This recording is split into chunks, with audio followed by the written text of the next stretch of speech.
This presentation will cover using formal style and transitions in your essay.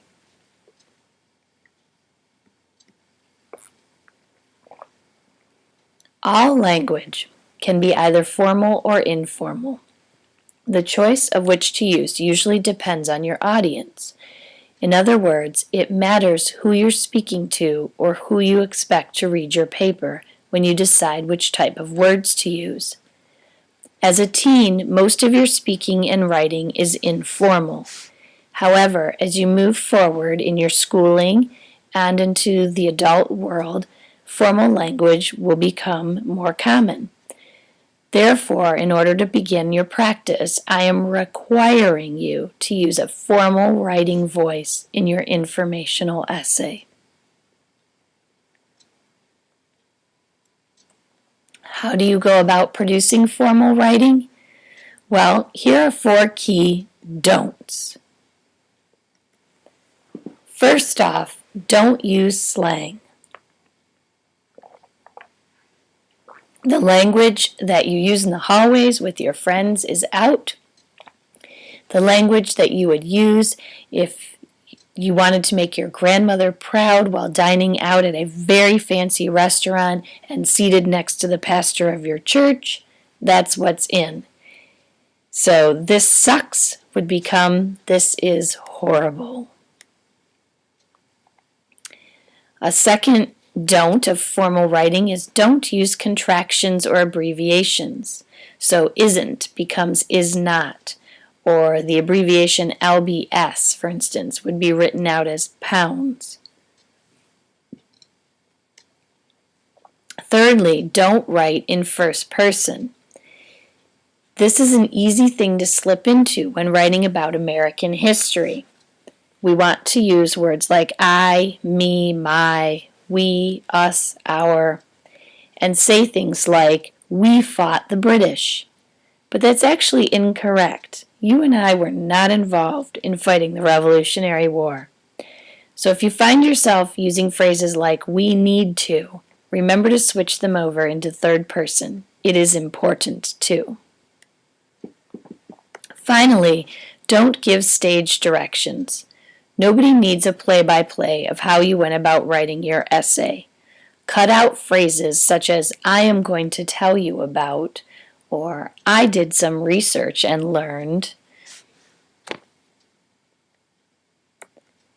There are also rules for how to go about including numbers in formal style.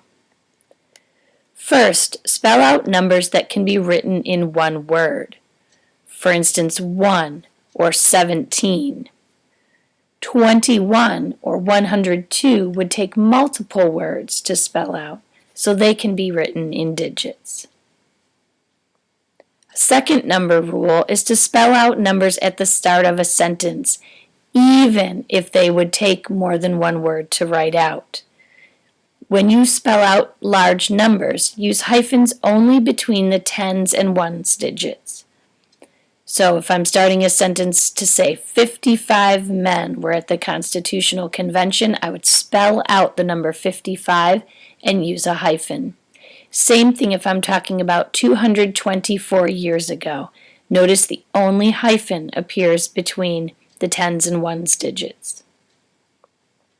And a third and final rule about numbers in formal style is to be consistent within the same sentence. This sometimes may mean breaking the first 2 rules. After 24 days and 6 hours, notice 6 we would normally spell out because it's a one-word number. But since our first number, 24, was written in digits, so is the second number. On the other hand, in the second example, 2,000 were killed in one day. 2,000 must be written out, first off, because it's a number that takes more than one word to spell out, and secondly, because it's at the beginning of the sentence. But in order to stay consistent in that sentence, then we would also spell out 1. You try it. Below is a paragraph that is written in informal style. In your notes, Please go through and rewrite this paragraph in formal style. Here's the informal version. When you go on a fad diet, your body goes crazy from not having enough good stuff like protein and nutrients. You might think, wow, my diet works, but I'm telling you, really no fat is being lost. What's really happening is that 10 pounds of water is being lost instead. This means you'll get dehydrated, which is just not cool. Pause the video here and capture this same paragraph but in formal style. When you're done, go ahead and move on in the video. Right, here's an example of that same paragraph in formal style. The lack of protein and nutrients in fad diets can shock the body. Even though the diet appears to be working, no fat is initially lost. Instead, up to 10 pounds of necessary fluids may be flushed from the body. This can leave the dieter malnourished and dehydrated. Now, you may have made some different word choices, of course, but certainly you should have fixed the numerals that need spelled out, gotten rid of the slang, gotten rid of the first person words, gotten rid of the play-by-play, fixed the contractions and abbreviations, right? All of that should have been taken care of. Pause the video again, and in your notes, make a list. Why is it important to write in formal style in academic papers? In other words, why do you think I'm making you practice this skill while you're writing this informational essay? Once you've finished your list, go ahead and move on in the video.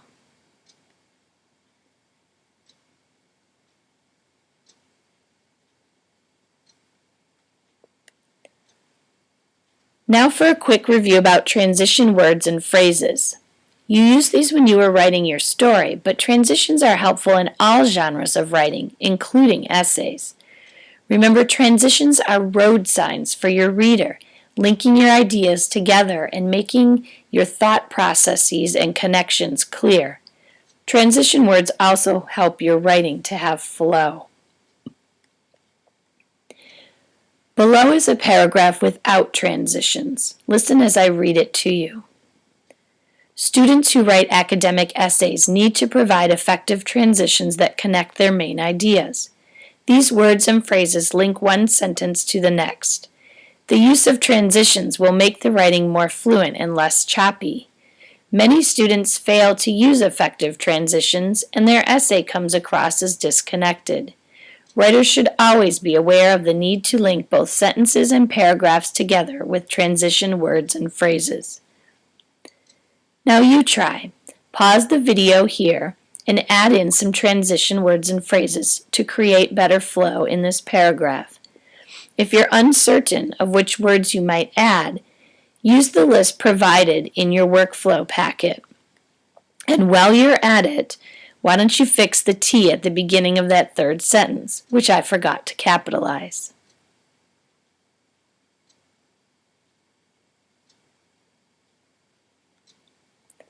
All right, here's an example of how you may have finished this paragraph by adding transition words and phrases. Students who write academic essays need to provide effective transitions that connect their main ideas. For one thing, these words and phrases link one sentence to the next.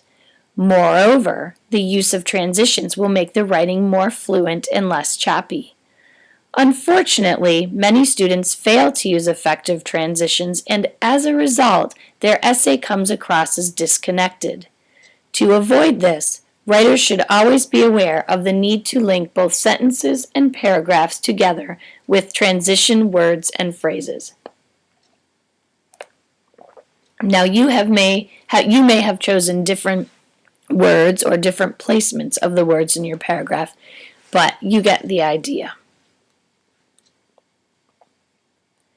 So to review, you need to write your informational essay in formal style following the rules described in this lesson presentation, and you need to include transition words and phrases to guide the reader.